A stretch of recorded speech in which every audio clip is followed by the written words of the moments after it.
Good morning, my friends. You might have noticed that a few of the practices that we're talking about now are very similar to practices we've talked about and practiced before. And there's a simple reason for that, because mindfulness as a way of life and mindfulness meditation as a doorway into steadiness and presence require repetition. Only to some degree does the subject change. So when we talked about ambiguous grief, we also used some of these practices to look more deeply into that grief and get more steady. And now in this series of steps, we've actually moved the motion from deep to forward, and moving forward into this coming year, acknowledging the grief and beginning to reconstruct and bring meaning as well as real change to areas of your life that you may have learned something about going through this time. We have done so far something that we have never done before. And most of us have utterly disconnected from a world that we used to go into daily without a second thought. And maybe if you're anything like me, you've had the opportunity to notice familiar patterns of thought that keep you stuck or restrict your ability to see what is actually possible. In this post-COVID time, or as we get close to that, we have unprecedented opportunity to redefine. And so we've walked through conscious relaxation, mindful awareness, compassion and forgiveness, and skillful courage. And today we'll spend some practice time with the next step of getting unstuck. So let us be seated, comfortable and steady, with your breathing quiet and low, and your back, your spine, against the back of the chair in a way that is straight and comfortable. Or you can lean slightly away from the back of the chair and balance your spine by rocking back and forth ever so gently and allowing your body posture to stop moving right where it does. And more than likely you'll find that your spine is straight and you are sitting securely on your sit bones. As always, the body will lead your practice along with your intentions to practice. So take the next several breaths to practice what we learned yesterday, and that is to count how long it takes you to breathe in without trying to change it in any way. And then count how long it takes you to breathe out. And when you get to the bottom, to breathe out for 2 more counts.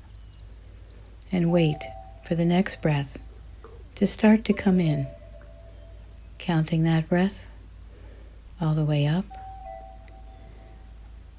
And on the out breath, beginning with 1, and counting that breath slowly all the way out until you are completely empty. The out breath is how we train the parasympathetic nervous system to quiet us from the inside out, and the brain to develop new pathways. So how do we get stuck?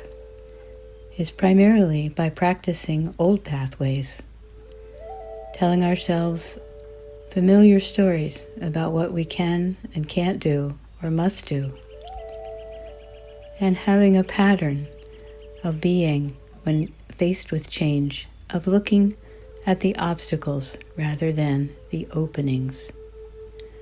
Mindfulness practice brings us to being able to look actively and intentionally for openings. As you sit, bring to mind something in your life that has changed most dramatically due to living differently during COVID. What did you pull back from that you thought you had to do? And what are you doing that has come to matter a great deal to you, that you did not really give the kind of time and attention to before now? It may be a style of working, office or home. It may be patterns in a relationship that you've had the opportunity to spend 24/7 living in. It may be a pattern of shopping or purchasing or spending that you notice has grown much less somehow. Or maybe something you've done automatically for years and never really given a whole lot of thought to until this wide open space that comes with the limiting of normal activities reveals it to you. And now, for the purposes of today, choose one area that you would like to find a way to continue once the choices are again wide open to go back to what you were doing before. Maybe you're meditating regularly. Maybe you're reading. Maybe you're learning some things in a brand new way. Maybe you've learned how to bake. Maybe you've learned that you can make really good coffee without having to go to Starbucks. Just bring something to mind that you've come to appreciate about this time. How does it make you feel when you're able to do these things? This one particular thing. How has that changed you during these past 9 months?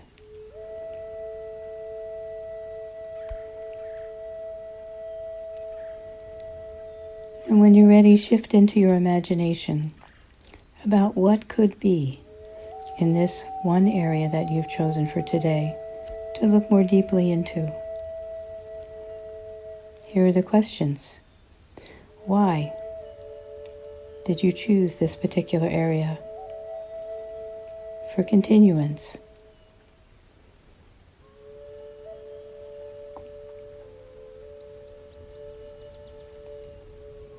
How does this opening to a different way of living, if you choose to continue it, change your sense of self?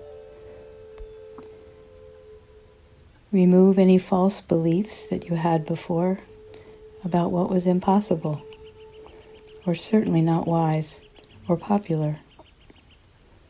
Maybe you found a way where there seemed to be no way. And take these last few minutes to imagine, just for the sake of doing it, what it might look like once your daily life is open and without restrictions. How would you like that to be?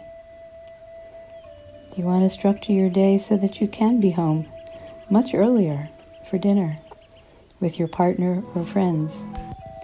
I invite you, my friends, as you go through this day, to look for one more area that you've come to appreciate during this time of everything turning inside out and backwards, and something you'd like to continue. And allow yourself to imagine, fully imagine how it feels in the possibility of making that kind of change. Refuse to tell yourself that anything is impossible, short of being able to fly without an airplane carrying you. And next time we'll talk about specific areas of getting stuck and how to get unstuck mindfully. Take it with you, my friends. Keep your eye out. Keep your heart out. What do you want to keep? And how do you imagine that might happen? Namaste. Amen.